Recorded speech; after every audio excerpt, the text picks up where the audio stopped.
You know those days that seem to be made to work out? Saturday promised to be just like that. After a week full of commitments and rushing around, we decided to do something different, get in the car and go up to the mountains to enjoy the end of the afternoon at one of the most beautiful viewpoints in the region. The weather was perfect, not too hot, not too cold, with a nice breeze and a sky so blue it looked like it was hand-painted. It was the ideal setting for an unforgettable trip. In the car were me, my husband, my daughter from my first marriage, my stepson, and my best childhood friend. We left right after lunch, excited to watch the sunset from up high. The trip was pure fun. The radio played our favorite songs, there was constant laughter, and the winding road seemed to take us to a little piece of paradise. On one side, mountains, covered in green. On the other, the horizon stretched as far as the eye could see. The air was pure, fresh, the kind that fills your lungs and your soul at the same time. When we arrived at the viewpoint, nature presented us with a spectacle. The sun, golden and immense, began to set slowly, painting the sky with shades of orange, pink, and purple. It was a scene that made you want to freeze in time. We took several photos, nibbled on the snacks we'd brought, and simply enjoyed that moment together without rushing. The feeling was of pure happiness, as if the world outside had paused just to let us enjoy that moment. But time passed too quickly. Soon the blue sky turned into a dark blanket dotted with stars, and we realized it was time to go back. We packed everything up, took one last look at the viewpoint as if saying goodbye to a dear friend, and headed to the car. Now here began the complicated part. Since we had brought backpacks, blankets, and several things for the picnic, the trunk was full. The space in the car was tight. My daughter wanted to sit in the front seat with my husband, and my friend sat next to her. Without many options, I ended up settling into the back seat. On my stepson's lap. So far, so good. We've always had a calm, respectful relationship, and sitting like that had never been a problem before. The trip back started off in the same lively atmosphere. The conversations continued, the radio played softly, and the car rocked gently as we went down the curves of the road. Everything seemed normal. Until suddenly a strange sensation began to emerge. Something in the air changed. What had previously been just a practical detail sitting on my stepson's lap started to feel different. I couldn't explain why, but one thing was certain, the trip back wouldn't be as smooth as the one going there. The drive back through the mountains was a real dance between sharp curves and unexpected unevenness. With each bumper pothole that lessive has been cut thief.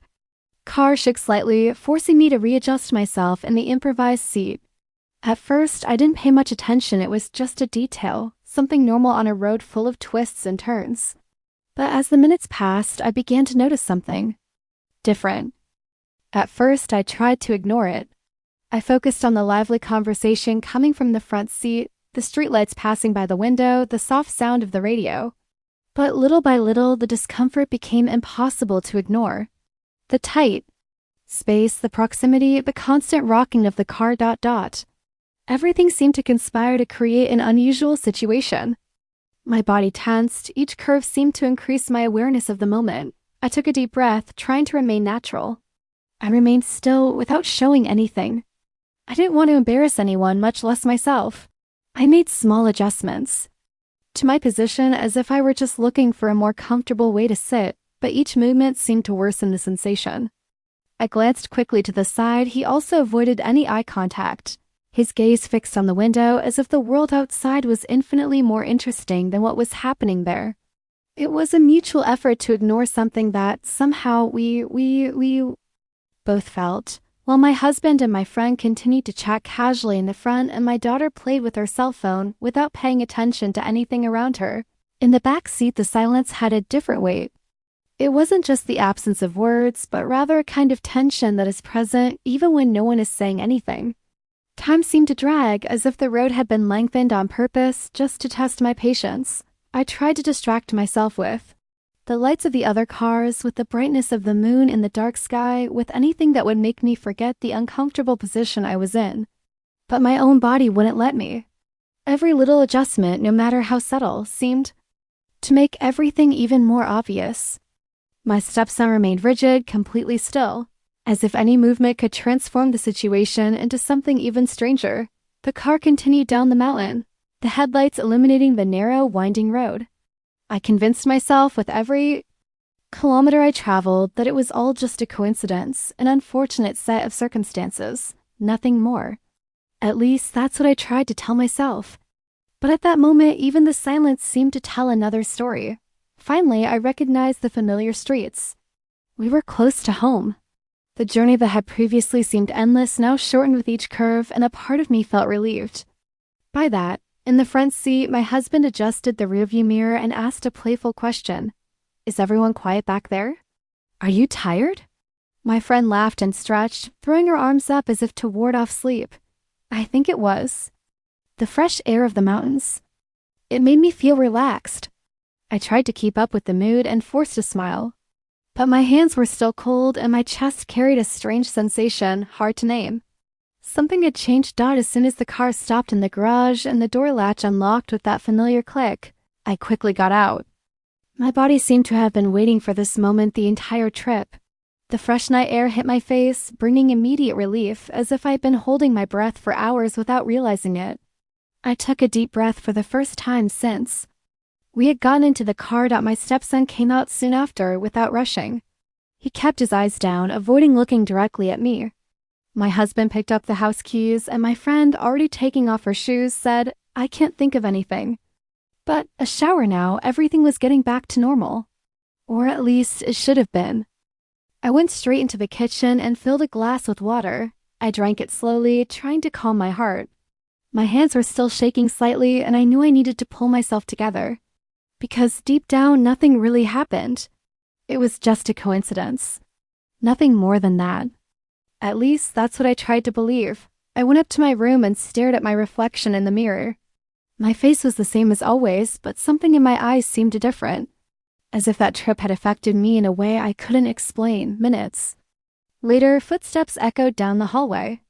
When I glanced over, I saw my stepson passing by, heading towards his room. He hesitated for a moment as if he wanted to say something, but instead, he just nodded slightly and went into the room without saying a word.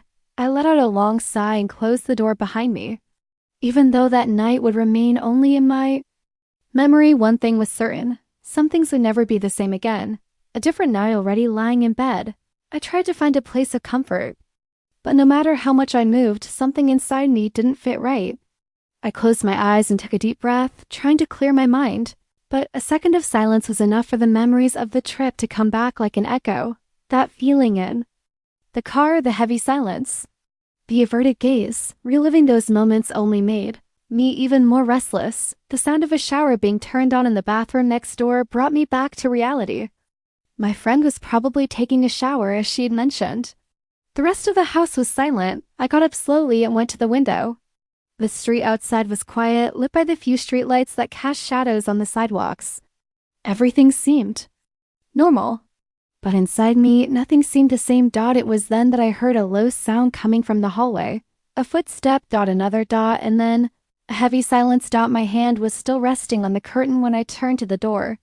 My heart raced for no apparent reason. Maybe it was just someone going to get a drink of water or checking to see if the doors were locked. Maybe it was just my mind playing tricks on me after a strange night, but for some reason, I remained still, just listening for a long time. Nothing else happened. I went back to bed and pulled the blanket up to my shoulders, forcing myself to forget whatever was trying to bother me. Tomorrow, all of this would seem like nothing more than nonsense. A passing impression, or maybe not? What about you? Have you ever experienced a situation that seemed normal, but left you with that feeling that something was different? Tell me in the comments.